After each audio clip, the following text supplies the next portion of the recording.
Hey guys, Victor here, and today I'm coming at you with another deck profile. And today's focus is going to be on Mathmech, which, as of the recent June 5th Forbidden and Limited list, was actually one of the few decks that received some pretty heavy hits with Mathmech Circular going to 1, but don't let that fool you. This deck is still more than capable of pretty much, setting up the exact same board of heatsoul plus superfactorial and then OTKing your opponent on the following turn, thanks to cards like Update, Jammer, and Access Code. So, with that out of the way, let's just jump straight into the deck profile. Alright, so kicking off the launch on that, we're of course going to be playing the one of Mathmech Circular. It's fantastic, it does so many things for the deck, but unfortunately for us, it's at 1, so that means you're probably not going to see it as consistently, and this card is extremely important to be able to, actually have your plays function.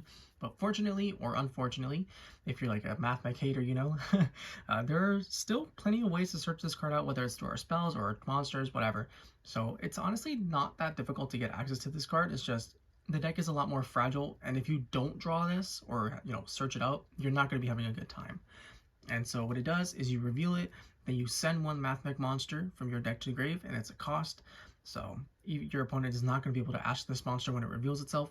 And what you're typically going to want to send is Mathmech Sigma, who, when you control no face-up monsters in the field, is able to special summon himself either from his hand or from your graveyard. And, just a really strong combo still. You go Circular, send Sigma, Sigma summon itself, then Circular's effect will search out a spell or a trap card. That's a Mathmech spell or trap. So, still a really powerful combo. If you go first, the game's still pretty much over because the deck hasn't really changed all that much. But yeah, just really strong. And then we're also playing 3 Mathmech Diameter. This card is still really important just because, it's a normal summon that special summons back a level 4 Cyberse monster from your graveyard. So it helps you go into easy Xyz plays. And then in addition to that, like the main value that you can get out of Diameter is that when this card is used as an Xyz material, for the rest of this turn, the monster that you summon becomes an Omni Negate. And that's huge whether you're going first or second because it helps guarantee that you can deal with your opponent's boards way more easily. So yeah, this card is just fantastic. And then after that, we're playing one Mathmech Nabla. This is probably the weakest of the Mathmechs that we are playing because what it does is you contribute any Cyberse monster, so you contribute itself, you contribute a Link monster, whatever, and then you special summon one Mathmech monster from your deck.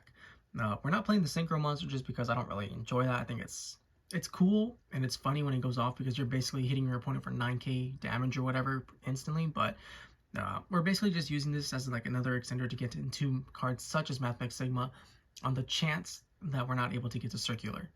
So yeah, and then it has another additional effect where like if this card is sent to the graveyard, you target one Cyberse monster you control in the extra monster zone, and it becomes a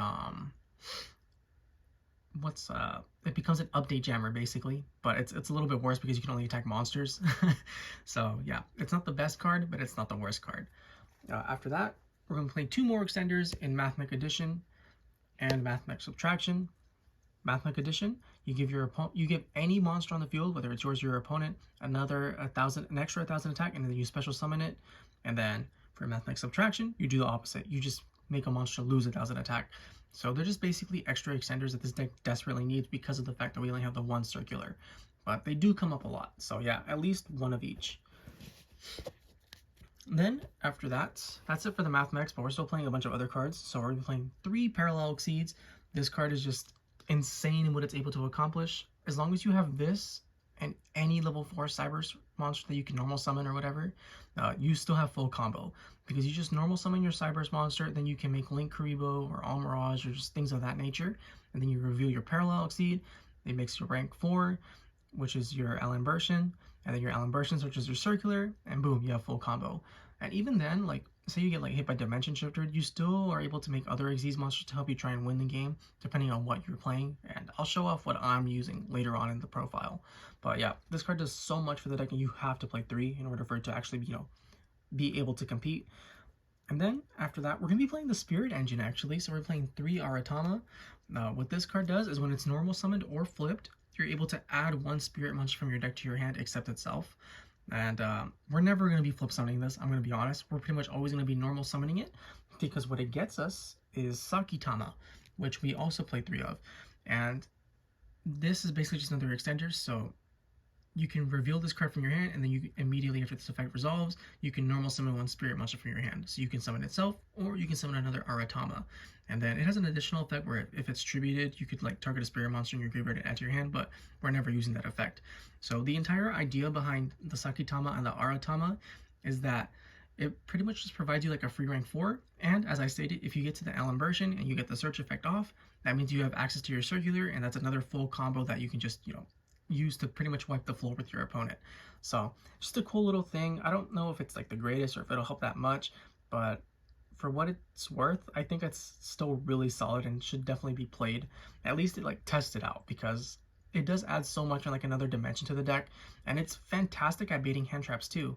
So yeah, definitely consider it if you want to play Mathmech in the future. And then after that, we're just playing a bunch of hand traps. So we're playing 2 Ash Blossom, 2 Droll Lockbird, 2 Ghost Ogre, 2 Ghost Mourner, and that's it for the hand traps. The reason that I play 2 of each is because we're going to be siding the thirds for like Ghost Mourner, Droll, Ash, whatever. But for game 1 specifically, I want to make the deck as consistent as possible and be able to handle as many decks as possible. Once you go into games 2 and 3 and you figured out what you're playing, you side out the bad hand traps and you put in the good hand traps, so that way you have an easier time, actually being able to break their board or play through their board, whatever, things of that nature. But I think 2-2-2 is perfectly fine, especially since everything is searchable thanks to cards that we play in our spell and trap section that I will be showing off in a bit. But that's not it for the monsters. We play 2 more. We play 1 Thunder King the Lightning Strike Kaiju. So there's 1 Arise Heart, and then we only need 1 Kaiju to be able to out it, because once you have the Arise Heart, you pretty much have full combo and you can OTK your opponent pretty much, no worries. And then we're also playing 1 Archfiend Eccentric. This is also easily searchable, but the reason we're playing this is because trap decks are really popular, or starting to become more popular, and this is going to be an in-engine way that we have to actually be able to answer those, especially for like floodgate variants, right? So because a lot of like the really popular trap decks rely on floodgates, so especially if they're playing like there can be only one, this is going to be our main method to out it. If they have a second one, oh well, we go to game 2, but if they don't, we're going to pop off. And with that, that's the end of the monster lineup, and now we can move on to the spell and trap portion of the deck. Now, when it comes to the spell and trap portion of the deck, it's obviously not as, focused on as the monster portion, because it's pretty low. It's only about like 10 cards. And that's because I always want to keep this deck at 40, because you want to keep your decks as consistent as possible. So with that in mind, I'm going to be playing 3 Triple Tactics Talents. Still another really good card.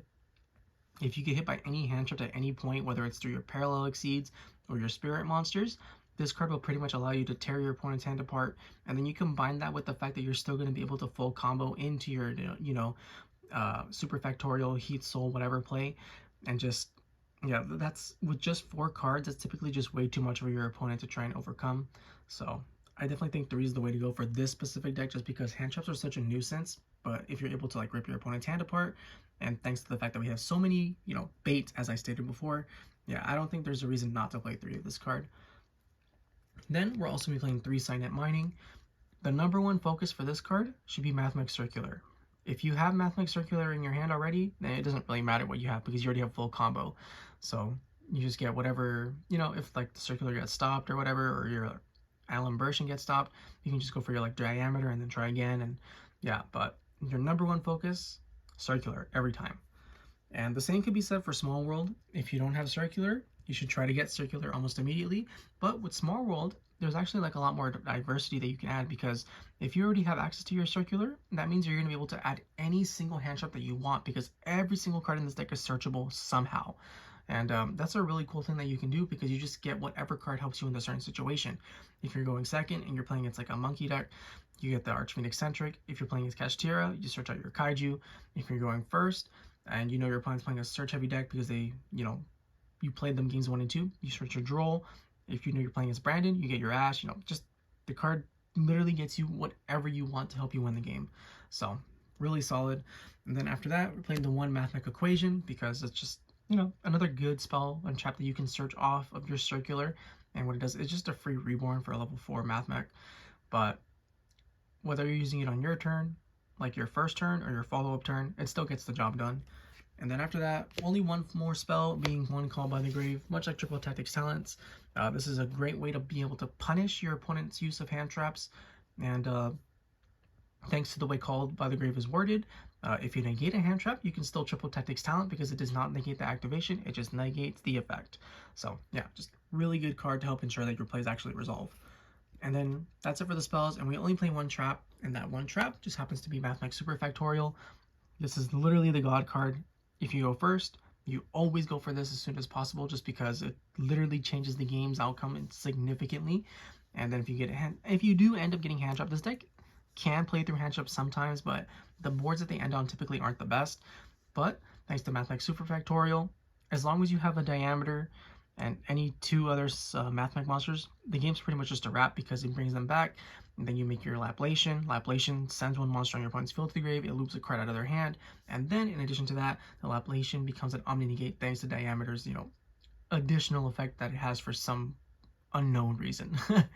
And with that, that's the main deck. And now we can finally move on to the extra deck portion of the deck. So we're going to kick off the extra deck with two Mathmech alembertians. This is your main searcher for the deck, and it's going to be pretty much your go-to rank 4 every single time, because what it does, it takes 2 plus level 4 monsters, but we're typically only using 2 anyways. And what it does, you detach 2, you add 1 Mathmech card from your deck to your hand. So if you're going turn 1, you get the circular, and then circular allows you to pretty much do whatever you want. And if you're going well, not going second, but say for example on your opponent's turn they hit you with a Call by the Grave or a bestial monster, for example, this having the second one pretty much allows it so that your superfactorial is still going to be able to resolve, which is pretty huge, because just being able to get a body on the field can sometimes just completely change the momentum of the game and help you win. But yeah, just 2. I don't think you need more than that. And then the other Mathmech exes that we play is Laplacian. This card is fantastic, but unlike Alembertian, it takes 3 monsters to make.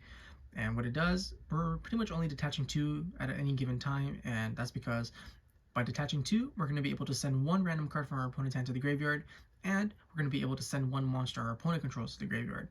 And just having that complete control, so we're basically looping our opponent for 2. In addition to that, it pretty much always has diameter as a material, or use diameter as a material. So for the rest of the turn, in addition to looping 2, it becomes an omni negate. So yeah, they're just really strong. And then the only other exes that I play is number 41, Bagooska the Terribly Tired Tapir, and that's because this deck 100% folds to Dimension Shifter.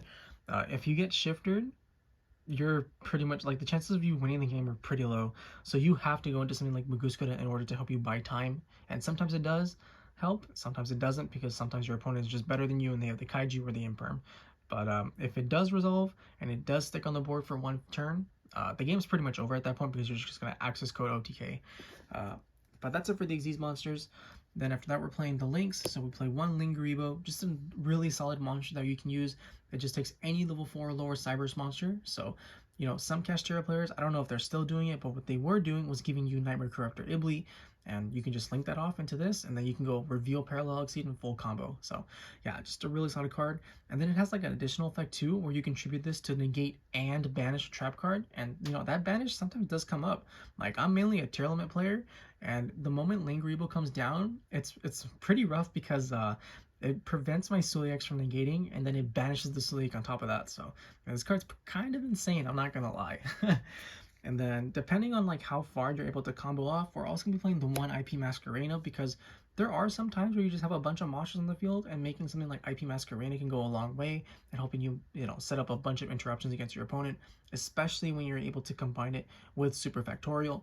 And what you're typically gonna make, you have 2 choices. Either you can make the Knightmare Unicorn to spin 1 card, or you can make the Mekk-knight Crusadia avramax to pretty much just set up an unstoppable wall. Whichever option you choose to do, they're both really solid, but it's ultimately determined by what your opponent is attempting to do. And then we play 1 Cyberse wicckid, just another really solid card that helps us dig through our deck and search for any Cyberse monster, because what happens is if a monster is special summoned to a zone that this card points to, you can banish any Cyberse monster from your graveyard to add 1 Cyberse tuner from your deck to your hand. So this is where pretty much you can either your diameter or your nabla, regardless of whatever you add, it's pretty much just going to help you win the game, because searching more cards is always a good thing. And after that, we're playing 2 splash mages. What this card does is just reborns any Cyberse monster, so it makes it really easy for you to go into access code. Or if you're going turn 1, your main target is actually going to be heatsoul. And that's because heatsoul is insane, and just for the cost of 1,000 life points, you're able to draw a card, and it's a quick effect for some reason, so you can use it during your turn and your opponent's turn. And on top of that, if there's like anytime like a monster points to a monster, it gains 500 attack. So if you have a monster here, if you have a monster here, it gains 1,000 attack. So, and that can be like a really big nuisance, and it's actually something that a lot of players forget.